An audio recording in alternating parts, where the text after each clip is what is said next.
Beauty from the Shelf is a podcast where industry experts fill in the gaps that are integral to growth for early-stage beauty founders and brands. Today's episode includes a conversation with a colleague from the Emerson Group. I'm joined by Natalie Ryan, and we are talking all things channel strategy. Now, what might that entail, you might ask? Well, here's a snippet to hear. Natalie Ryan, I lead data strategy for the Emerson Group. So everything from consumer insights to analytics to data infrastructure. Now let me tell you a little bit more about Natalie. Natalie is the Director of Data Management at the Emerson Group.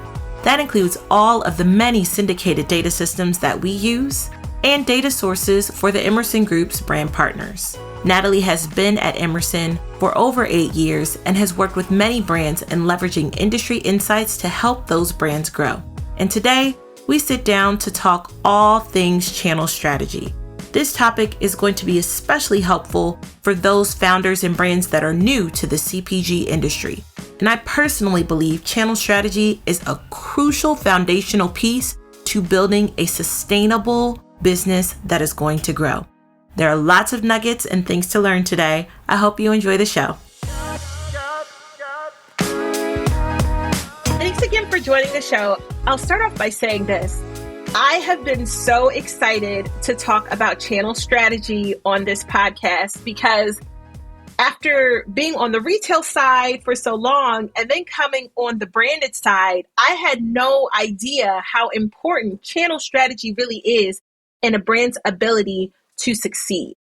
And so I'm really excited to dig into this topic today. I know that it's a term that folks that are in the industry, if you're in CPG, you grew up on the brand side, you know it well. But if you're not familiar with the CPG industry, you might not have a clue about what channel strategy is. And I know, especially nowadays, many founders don't come from within the industry. So for those who don't know, I'd love for you to just start off with what is a channel? Would love to hear what are the different channels within retail, and then we can get into what is channel strategy. Yeah, no, absolutely. And I agree with you. Channel strategy is something I think gets overlooked a lot of times because a lot of people don't understand the importance of it. So what a channel is honestly just a pathway to sell a product. And there's a lot of different pathways, and I'll kind of talk a little bit about the different ones. There's one that you have more control and ownership over and autonomy, and that's usually in the digital space. So if you think about Amazon, you could set your price, you can set your education, your direct-to-consumer site, social media. That's a pathway. Another pathway is more, you're relying on kind of the retailer. So if you think more about brick and mortar, there's different channels then within that channel. And they have different consumers. Consumers view the role of that channel very differently in how they shop. If you think about mass, right, that's a term that we all use. Think about that as your big box retailers, Target and Walmart. That channel, the consumer that shops that, is very different than drug, like your Rite Aid, your CVS, and your Walgreens. Different pricing strategies, right? You have EDLP versus high-low. You have different shopping behavior, convenience for drug, more of a big basket destination experience for mass. So they all have different strategies. Some other ones to even think about, if you think about grocery, and you have traditional grocery and you have natural grocery. I think for health and beauty care specifically, the role of that channel is much more of a fill-in trip. You're not really going to grocery to uncover the next big brand, right? So it's very, very different. And I could go on about other channels too, but you let me know if you want more examples.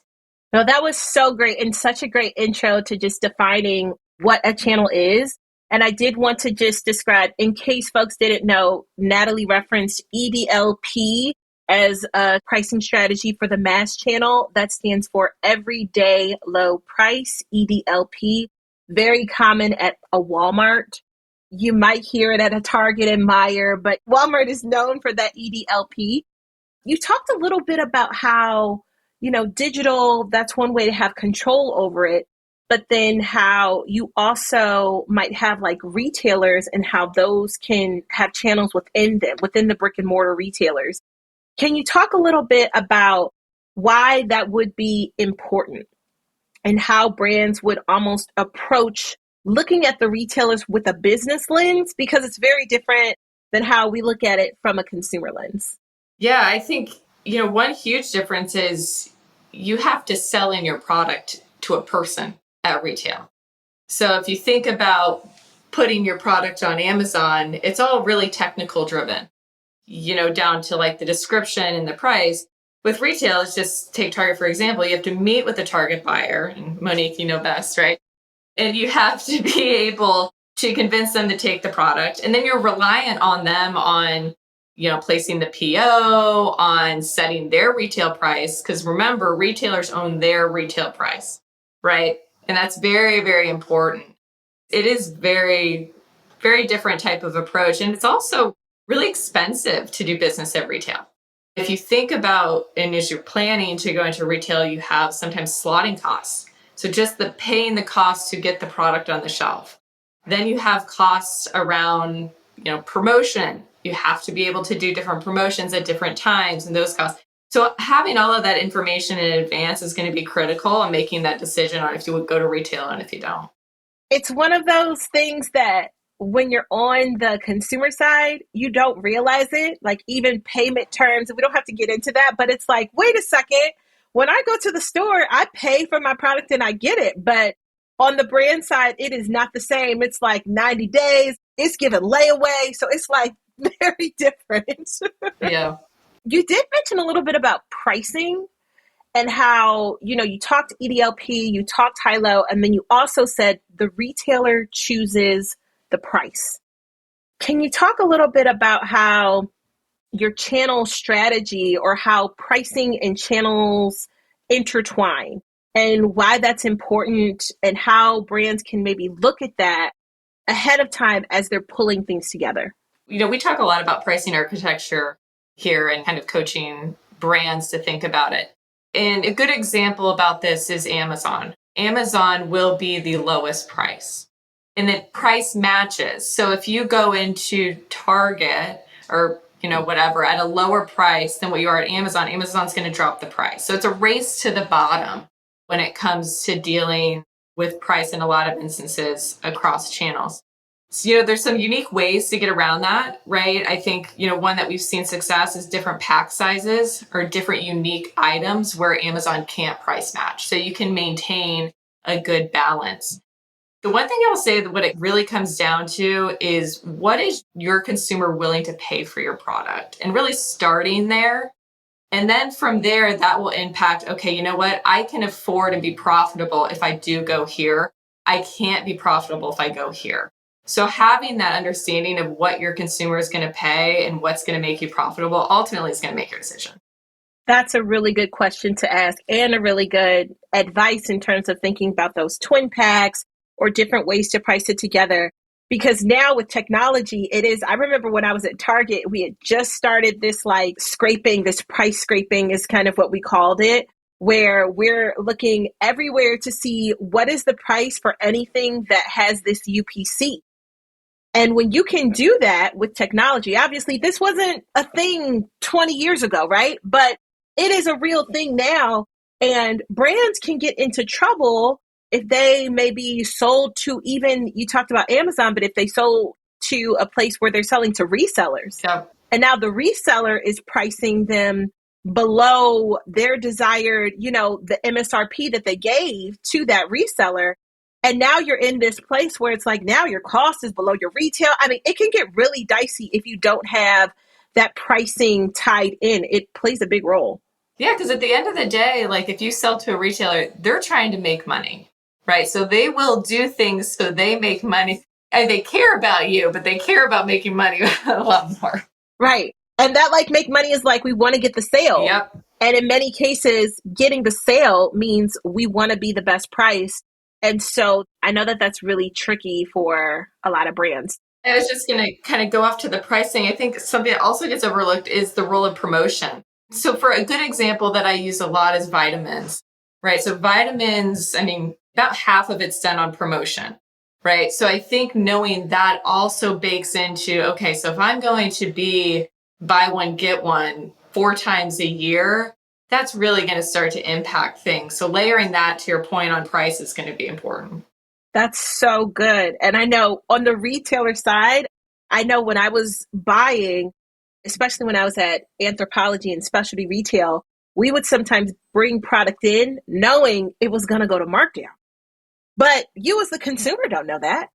And so we're pricing it. You're still thinking you're getting a deal. And we're going, no, no, no. We knew we were going to bring it in, on sale at $19.99, but say that the original price was $39.99, because most of us aren't tracking to say, oh, I mean, you have your items. I have my items that I'm like tracking for when they go on sale, but we typically don't keep track of things like that. So that's a really good point. Just curious, thinking about, again, we talked about channel strategy and why it's important in pricing.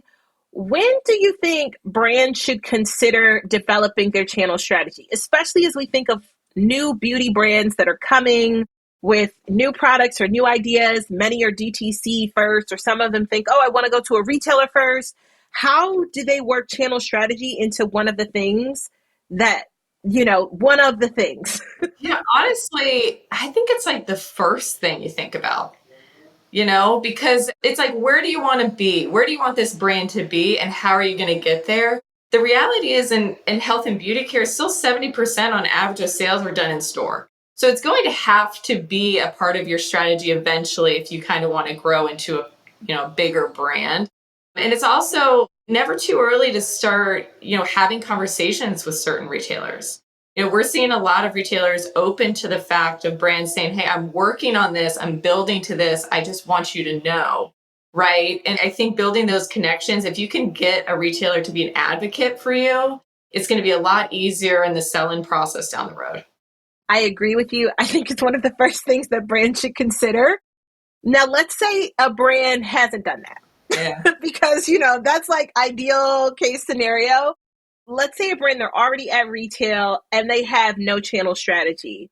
What recommendations or things would you suggest that they do to start thinking about their channel strategy as they say, now we want to expand to Amazon or, mass or drug? What advice would you give them? Yeah. So if you're already in market, and let's just say you're kind of in a couple different places across channels, I think the best thing to do is start to channel your investment into the right channel that maybe you should have prioritized early on. You didn't for a variety of reasons. Now, that's tricky, right? You don't want to just say, well, I'm pulling the plug on these, because you're going to need that to maintain your business. But I'd start to think and start to build more investment in those channels that are going to help you long term, and less trying to now spread your funds out across all of these disparate distribution points that you may be stuck with right now. So you talked a little bit that many distribution points, in many cases with brands that we've either worked with or brands that we've talked to, in our day jobs, you would think that like getting distribution is good, right? Like I grew my brand. I'm at Dollar General. I'm at, the Piggly Wiggly down the street. I'm at all these different places. I'm in 10,000 doors. I'm in 10,000 doors. You hear it though. You hear it. What is the risk to being in 10,000 doors, and to, let's say, that's kind of like not a channel strategy. That's more like a grab and go. What is the risk to that? And what do you typically advise if you're talking to brands and they're just trying to go after that kind of strategy? Yeah, I mean, the risk is the returns. As many young brands know, it costs money to convert the shopper and get them to buy, and marketing, right? And I think you only have a certain amount of money dedicated to that. So trying to be able to channel those dollars into a lot of different places, you're just going to dilute it, and it's just not going to be effective. And so when you're not effective and your sales start to creep down and you become below a threshold to maintain on shelf, you're going to get discontinued, or you have the risk of getting discontinued, and you're going to have to take all that inventory back. And we've seen, unfortunately, this happen to a few brands, and it's sad, right? You don't want that to happen.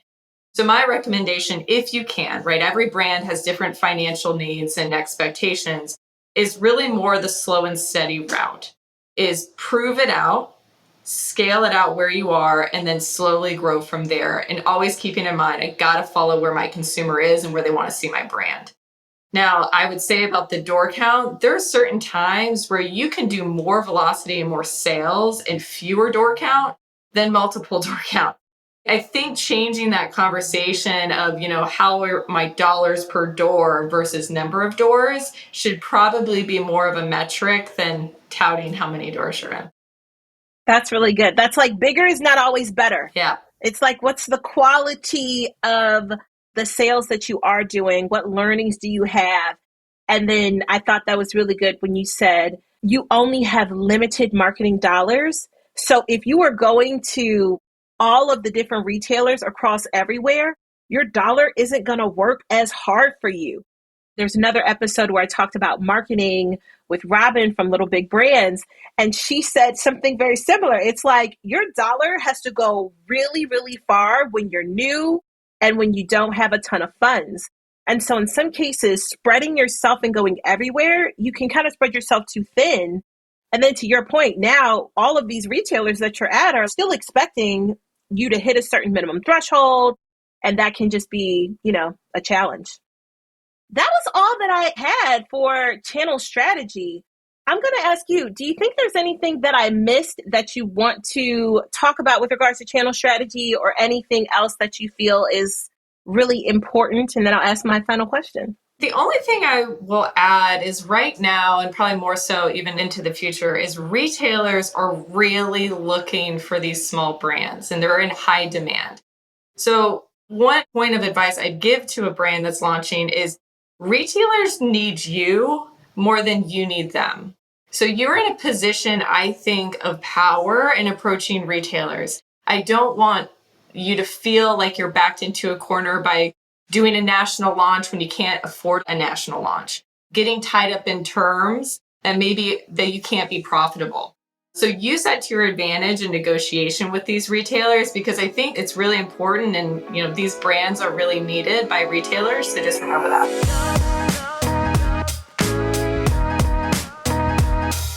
Thank you again to Natalie for joining me on the show today. I really appreciate Natalie's ability to define the things that are important and to also talk through some tactical things that brands can use when they're thinking about building their channel strategy. As always, if you found this episode helpful, I encourage you to share this with a friend or colleague and leave us a review. We'll catch you on the next episode. Bye.